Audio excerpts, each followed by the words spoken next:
Hey there, it's me, Amy, the MA mentor. How are you all today? So we are on yet another installment of our Anatomy and Physiology series, and today we're going to talk about my personal favorite of the entire body systems, and that's the digestive system. Yes, one day you too could have a favorite body system, but let's go ahead and get started. And here we go. And as always, if I could please ask you, if you haven't already, to please like and subscribe to my page. It really means a lot to me and helps me to continue to make these videos. So let's go ahead and get started. First, let's talk about the functions of the digestive system. So primarily, the three main functions are digestion, absorption, and elimination. So bringing in, using, and getting rid of, basically. Digestion happens rather between two different mechanisms, mechanical and chemical breakdown or digestion of food into forms that the body can use. If we take in food and we can't break them down enough for the body to use them, there's really no point, right? Once those have been broken down and some other stuff has happened, absorption is the movement of nutrients, water, electrolytes, all the good stuff that our body needs into either the cells and or the blood for transportation and use. And then elimination, of course, is the process where we remove any of the undigested food or any of the waste products that are created during this process from the body. Because if we don't remove waste products, they'll build up and that can become toxic for us. So digestion, absorption, and elimination, that is the key functions of the digestive system. So here is basically what your digestive system looks like, the pieces and the parts. And this is part one, by the way, which talks about the pieces and the parts. So just as a quick rundown, digestion actually starts in the mouth and then goes all the way through the body and ends at the anus. I think that's why I love this system so much. It's very simple, but so important. Okay.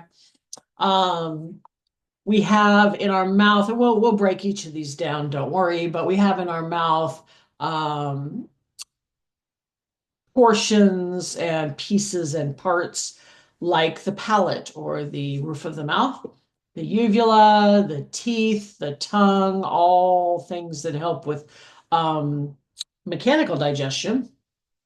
Then we have the salivary glands that are located in the same area, and those help with chemical digestion. Then the throat, the esophagus, vocal cords. Vocal cords don't necessarily help with digestion, but the pharynx and the esophagus absolutely, because those help to allow for travel where the broken down food needs to go. Then we have the stomach that also helps with digestion, carrying on, of course. Then you've got all these, what we call accessory organs, the pancreas, the liver, the gallbladder, all of those that help aid in digestion. Then you have the small intestine, where the food goes next, or what's left of the food goes next. It goes through there. Some things happen in there. And like I said, we'll break all this down. But just as an overview, then that moves on to the large intestine. And by the time it gets to the large intestine, really there's not a whole lot left other than undigested content and waste. And it moves itself through the large intestine all the way down to the rectum and the anus, where it then leaves the body. All right. The alimentary canal, which is also what the digestive tract is called, is a muscular tube that begins at the mouth and ends at the anus. It is the main portion of the digestive system, and it consists of four layers. So the innermost layer of the alimentary canal or the digestive tract is the mucosal layer. Okay.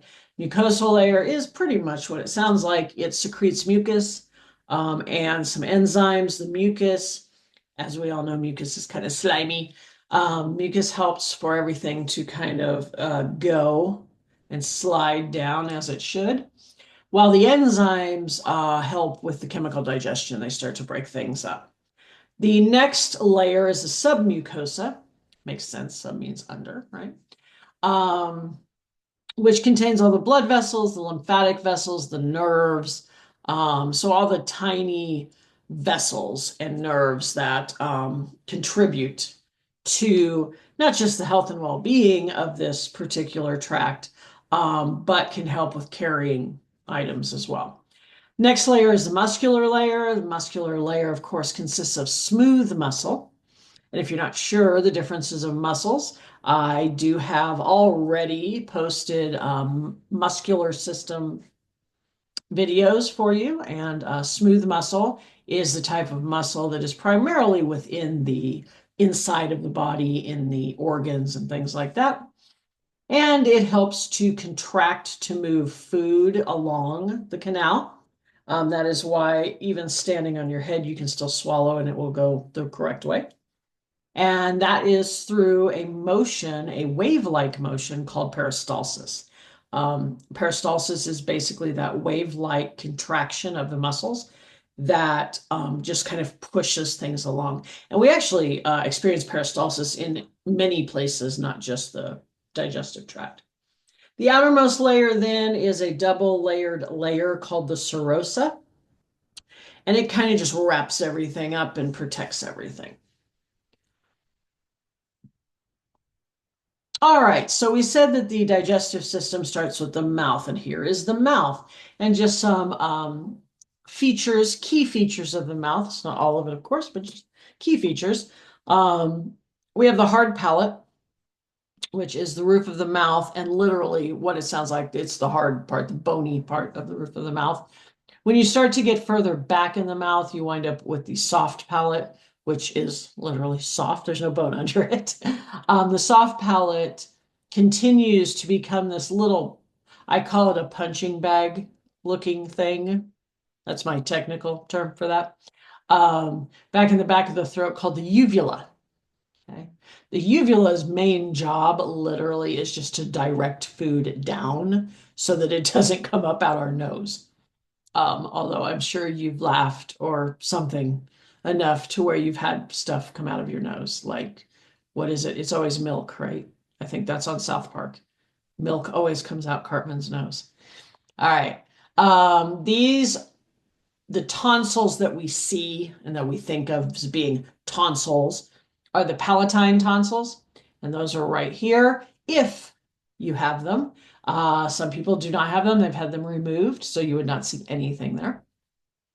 Here is your tongue, which is a very large muscle and is there primarily to just help to manipulate food while you are chewing it. The lips, of course, keep everything inside. And then these are the cheeks, but not listed here. And then we will talk about the teeth separately. But this is where the magic all begins, is in the mouth. All right, so very difficult to mechanically start digestion without teeth. Okay. And we do have when we are little, so when we're born, we have no teeth. As we start to age, we get what are called primary or deciduous teeth, baby teeth. Okay. A baby gets 20 of these, and they start getting them. Books will tell you around 6 months, but being a mother and having dealt with other babies, not just my own, many many babies will start to get them a little earlier, but definitely by 6 months they are starting to get teeth. And they usually have all 20 of their deciduous teeth no later than about a year and a half to 2 years old. After that, around the age of 5 or 6, sometimes a little younger, those deciduous or baby's teeth will start to fall out. And you then get permanent teeth. They're replaced by permanent teeth. Permanent teeth in an adult will have 32 teeth. Okay. And here are the various teeth. You have your incisors, your canines, your premolars, and your molars. Okay. Each have their own job to do, their own reason for being there. They're good at specific things. We will discuss more in depth in part two what everything does.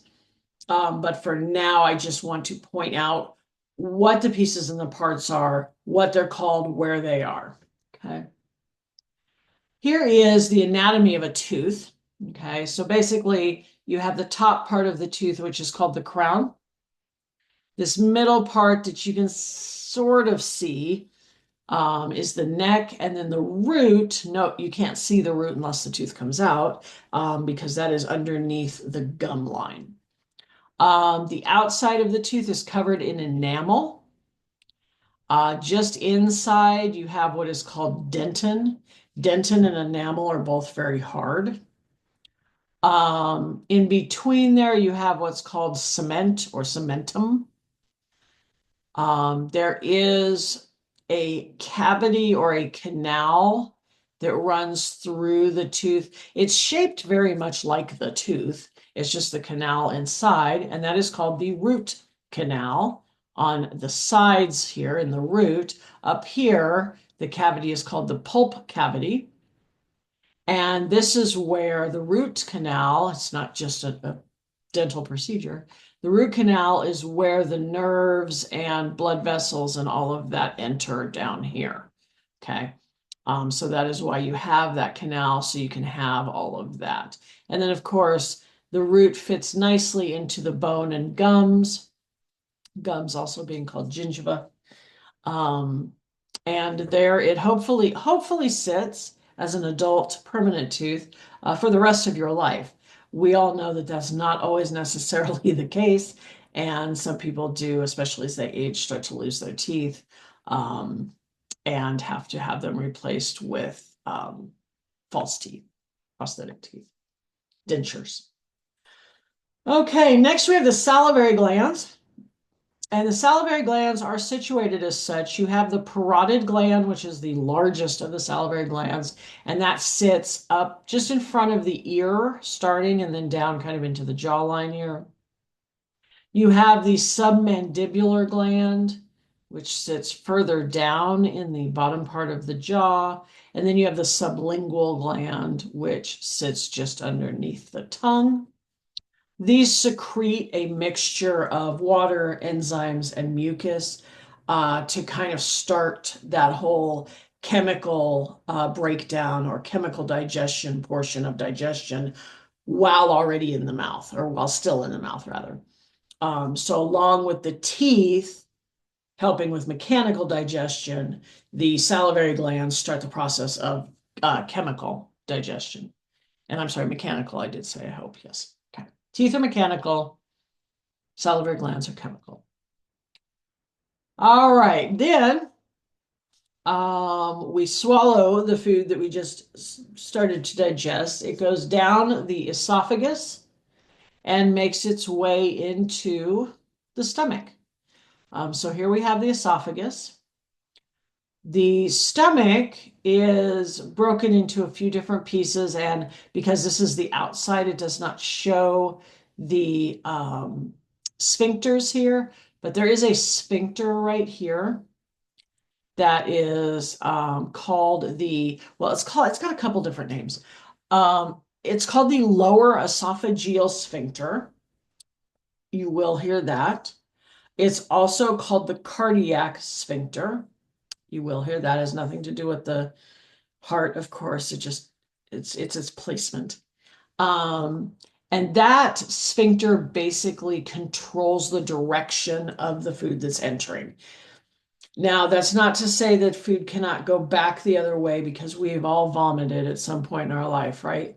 But it does help in keeping it kind of going the right direction under normal circumstances.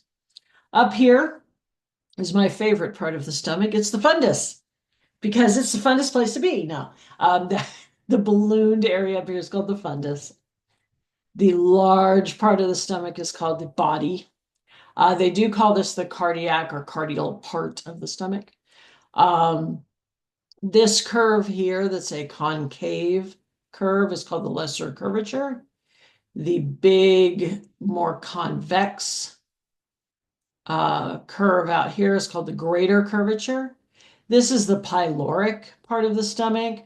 And if you can see inside, there is a sphincter here as well. I'm sorry, actually, it's right here. Sphincter here as well, called the pyloric sphincter, go figure. And that is also a sphincter that helps to regulate how much food comes out of the stomach at any given time and into the duodenum. And the duodenum, of course, is the beginning of the small intestine. Okay, so here is that area that we just saw. This is the duodenum, the beginning of the small intestine, that then goes into the jejunum and then into the longest part of the small intestine, the ileum, and that then ends up going out and connecting to the large intestine. Okay, so duodenum, jejunum, and ileum. I always joke that if I had any more children, I would name them those. Find any student I have ever taught on this planet, ask them what my kids' names would have been had I had any more, and it would have been, and they will tell you duodenum, jejunum, and ileum. All right, then the large intestine. So let's go back just a moment. Right here, the end of the ileum then connects here to the cecum, which is not, for whatever reason, um, pointed out on this particular diagram, but the cecum is right here, the first part of the large intestine, and that is where the appendix is also located. Once you enter the cecum, then anything that is traveling through goes through the ascending colon to the right colic flexure, across the transverse colon, to the left colic flexure, down the descending colon into the sigmoid colon, the rectum, and eventually out through the anus. Okay, so cecum, ascending, transverse, descending, sigmoid, rectum, anus. Okay, that is the large intestine, or as most people refer to it as the colon. All right, next we start in with the accessory organs. Okay, these are organs that are deemed part of the digestive system, but also have functions in other systems. So they are not solely digestive, but they do have digestive functions. And the first one we will talk about here is the liver. Okay, this is the liver. The liver has two lobes. There's one here or one here. You do not see the split in the center because this is the back side or the posterior side of the liver, primarily just so you can see all the vessels and whatnot. The inferior vena cava is right here. The aorta is here, so we know this is a vein and this is an artery. Okay. You also have what is called the hepatic artery and the portal vein going up in there. Anytime you refer to anything about the liver, it's always hepatic something or just starts with HEPA. Okay. In addition to the various vessels and whatnot here, you also have this duct. And this duct is what carries products, so to speak, from the liver. Now, the liver creates bile. Okay, we'll talk about what the role bile plays later. But it creates bile, and the bile travels down this hepatic duct right here, and then it joins up with another duct that comes from the gallbladder, which fits nice and neat right here. because the gallbladder will then store that bile until it's ready to use. But because these ducts meet up and form one common duct or the common bile duct, the gallbladder can store that bile till it's ready to use, but still allow it to be conducted through the duct and out into where it needs to go. So you have the hepatic duct, the gallbladder, the duct coming from the gallbladder, and that creates the common bile duct when they meet up. Okay, so that is your liver. Here is the gallbladder. So you've got the cystic duct. This kind of shows just a better version of this area right here. Okay. You've got the cystic duct, which is what comes out of the gallbladder. You've got the hepatic ducts, the left and right hepatic ducts that come out of the liver. And then you have where they meet up here that forms the common bile duct. You'll notice with a lot of these ducts, if they meet up to form in a place, they suddenly become a common something duct. Because if you notice, since there are two hepatic ducts, the left and the right, when they merge together, they're the common hepatic duct. But then when the common hepatic duct and the cystic duct merge together, it's now the common bile duct. Okay, and that is where, like I said, you've got bile coming out of the liver being stored in the gallbladder, but then when the bile is needed, it can come out of the gallbladder down through the common bile duct and go to where it needs to go. Now, this is one of those organs, kind of like the appendix, that you don't need to live. A lot of people have these removed for various reasons. I do not have mine. I lost mine due to some rather poor choices in dieting, and I had gallstones coming out the wazoo, and I lost my gallbladder that way. I didn't lose it, like I didn't put it down and couldn't find it again. They surgically removed it, but you can live without it. It's nice to have them. Here's the pancreas. So to give a little context as to where this is, here's the gallbladder, which means the liver is right here. Okay. I don't know why they didn't picture it, but the liver is right here. Here's the stomach, the beginning of the duodenum, and then here is the pancreas. Now, the pancreas has a lot of different functions. It functions in the endocrine system to produce insulin to lower blood sugar, but it also functions in the digestive system to expel some pancreatic juices that help with digestion. So this is the tail of the pancreas. This is the main body, and notice it's tucked behind the stomach here. Here's the main body of the pancreas. Here's the head of the pancreas. And then the pancreas also has a pancreatic duct that allows these various juices to flow out. And that inevitably joins up with the common bile duct, and both empty out into the beginning of the duodenum, the small intestine. This pancreatic duct also empties out by itself up here. So you have these ducts that inevitably empty into the duodenum, which is perfect because if they're supposed to be working on food and breakdown and digestion and all of that good stuff, then that's where the food is traveling by anyway. So great place to meet up. All right, so that is basically the pieces and the parts of the digestive system. Look at them, they're so happy there. I will see you for part 2 when we discuss what do these parts actually do. But until then, again, like I said, if you could, if you haven't already, like and subscribe to the channel, and I will see you guys next time. Take care.